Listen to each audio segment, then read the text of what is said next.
Supreme court 7 సభ్యుల రాజ్యాంగ ధర్మాసనం ఎస్సీ ఉపకోటాపై చారిత్రక తీర్పు ఇచ్చింది. ఎస్సీలో వెనుకబడిన వర్గాలను విభజించడం ద్వారా అసమానతలను తొలగించేలా అత్యున్నత న్యాయస్థానం ఇచ్చిన తీర్పుతో ఇప్పుడు కదలిక మొదలైంది. ఇన్నాళ్లకు పోరాట ఫలితం దక్కిందని ఎస్సీలోని దిగువ కులాలు హర్షం వ్యక్తం చేస్తున్నాయి. కోటాలో సబ్ కోటా తప్పు కాదని సుప్రీం తీర్పు చెప్పడంతో ఇప్పుడు అమలుపై అన్ని రాష్ట్రాలు ఫోకస్ పెట్టాయి. రాష్ట్రాల వారీగా వెనుకబడి ఉన్న రకరకాల వర్గాలను విభజించే అధికారం రాష్ట్రాలకు దక్కడంతో ఈ వ్యవహారం కీలకంగా మారింది.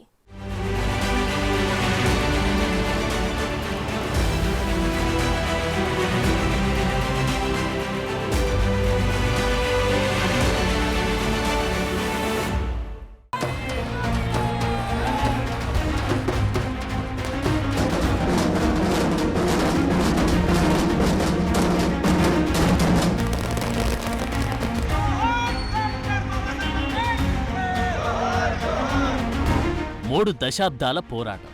అవసరమైతే ఆర్డినెన్స్ తీసుకొచ్చి మాదిగ సోదరులకు న్యాయం చేసే బాధ్యత మేము తీసుకుంటాము. వెనుకబడిన వర్గాల ఆరాటం. ఏబిసిడి కేటగరైజేషన్ నేనే తీసుకొచ్చా. అసమానతలకు ముగింపు పలికే సందర్భం. ఈ ఇంబ్యాలెన్స్ ని బ్యాలెన్స్ చేయాలనే ఉద్దేశంతో ఈ పోరాటాలు జరిగినాయి. ఇన్నాళ్లకు దక్కిన న్యాయం. ఈ విజయం కోసమే 30 ఏళ్ల తపనతో కూడిన పోరాటం జరిగింది. సుప్రీం చారిత్రక తీర్పుతో హర్షం.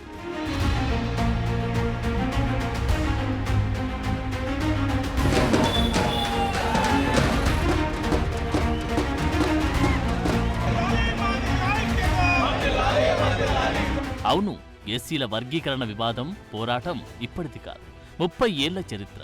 అణచివేయబడ్డ సమూహంలోని అసమానతలకు సంబంధించిన అంశమిది. ఎన్నో ఉద్యమాలు, ఇంకెన్నో న్యాయ పోరాటాలు. మాకు అన్యాయం జరుగుతోంది, మమ్మల్ని గుర్తించండి మహాప్రభో అని గల్లీ నుంచి ఢిల్లీ దాకా ఎలుగెత్తిన సందర్భం అది. ఇన్నాళ్లకు న్యాయం వారిని కరుణించింది. వెనుకబడ్డ సమూహంలోనే ఉన్నా, జనాభా ఎక్కువగా ఉన్నా ఫలాలు సరైన విధంగా అందుకోలేక ఇబ్బంది పడ్డ వర్గాలకు సుప్రీం రాజ్యాంగ ధర్మాసనం ఇచ్చిన తీర్పు చారిత్రకం.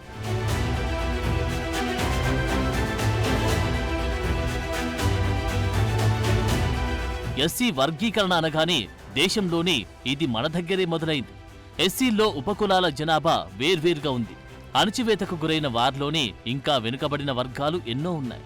అందరికీ ఒకే కోట ఉండడం వల్ల కూడా నష్టం జరుగుతుందంటూ ఉద్యమం 30 ఏళ్ల కిందట మొదలైంది. అది ఇన్నాళ్లకు సుప్రీం తీర్పు రూపంలో ఫలించింది.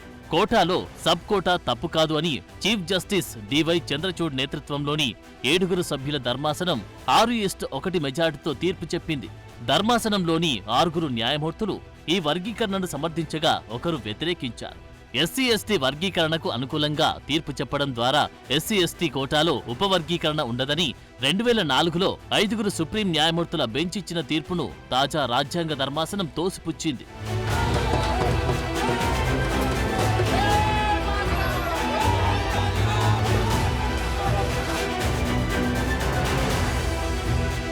షెడ్యూల్ కులాలు, షెడ్యూల్ తెగల్లో ఉపకులాలను ఒకే సమూహంగా భావించలేమని, వారి జనాభా సంఖ్య, సామాజిక ఆర్థిక పరిస్థితుల వంటి డేటా ఆధారంగా రాష్ట్రాలు వర్గీకరించవచ్చని చీఫ్ జస్టిస్ చంద్రచూడ్ తన తీర్పులో పేర్కొన్నారు.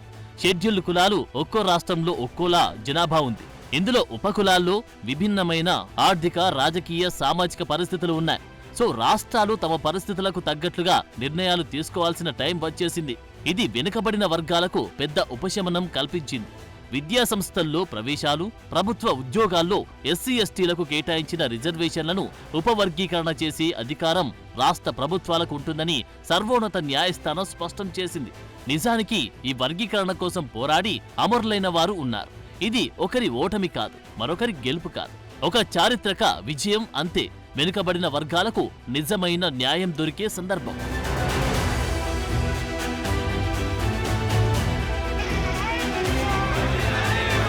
సరే, ఎస్సీ వర్గీకరణను రాష్ట్రాలు చేసుకోవచ్చని ఇప్పుడు సుప్రీంకోర్టు తీర్పిచ్చింది. మరి అసలు సిసలు సవాళ్లు చాలానే ఉన్నాయి. నిజానికి వర్గీకరణ ఉద్యమం, కోర్టు కేసులు మొదలైందే ఉమ్మడి ఆంధ్రప్రదేశ్లోనే.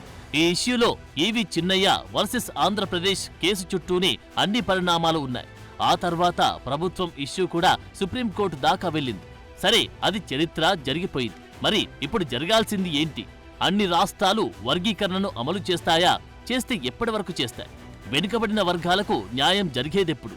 ఇలాంటి డౌట్లన్నీ వస్తున్నాయి. అందుకు దేశంలోనే మొదటగా సమాధానం చెప్పింది తెలంగాణ సీఎం రేవంత్ రెడ్డి. అవును, సుప్రీంకోర్టు తీర్పుకు తగ్గట్లు ఏబీసీడీగా వర్గీకరణ చేసేందుకు తెలంగాణ ప్రభుత్వ నిర్ణయం ఉంటుందన్నారు.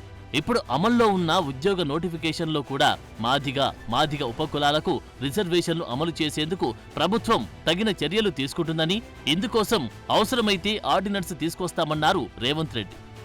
నేను మనస్ఫూర్తిగా సుప్రీంకోర్టు కాన్స్టిట్యూషనల్ బెంచ్కు, రాజ్యాంగ ధర్మాసనానికి మనస్ఫూర్తిగా కృతజ్ఞతలు తెలియజేస్తున్నా. 7 మంది జడ్జిలలో 6 మంది జడ్జిలు రాష్ట్రాలకు ఏబిసిడి వర్గీకరణ చెయ్యడానికి అనుమతి ఇచ్చింది.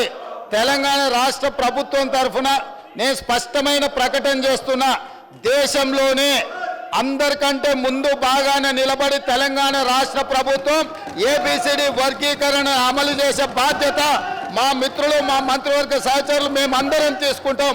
అవసరమైతే ఇప్పుడు ఇచ్చిన ఉద్యోగ నోటిఫికేషన్లలో కూడా వర్గీకరణను అమలు చేయడానికి అవసరమైతే ఆర్డినెన్స్ తీసుకొచ్చి మాదిగ సోదరులకు న్యాయం చేసే బాధ్యత మేము తీసుకుంటాము.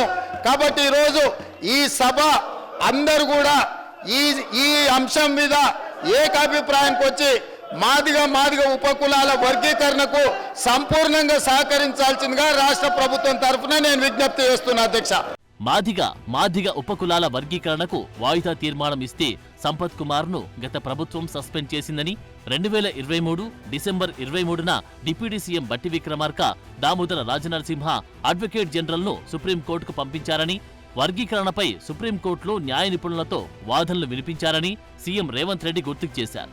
సో ఇప్పుడు 30 ఏళ్లు సాగిన ఉద్యమం విజయవంతమైంది. మరి అన్యాయానికి గురైన వర్గాల పక్షాన న్యాయ వ్యవస్థ నిలబడింది. ఇప్పటిదాకా ఒక లెక్క, ఇప్పుడు మరో లెక్క. ఇప్పటి వరకు ఉమ్మడి రిజర్వేషన్లు నడిచాయి. రిజర్వేషన్లు అందుకోలేకపోయిన వర్గాలు రిజర్వేషన్లు అందుకునే టైం వచ్చింది.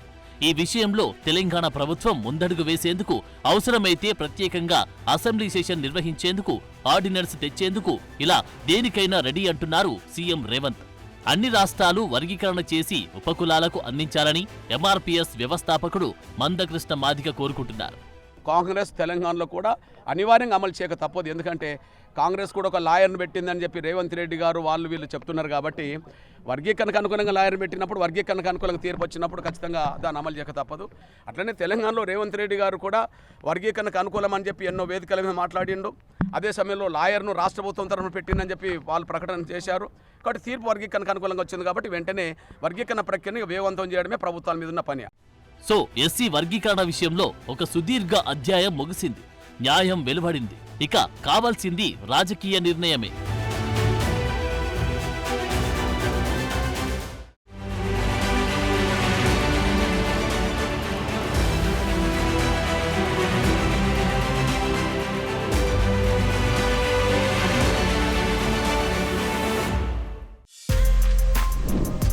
For more videos like this, subscribe Big TV channel.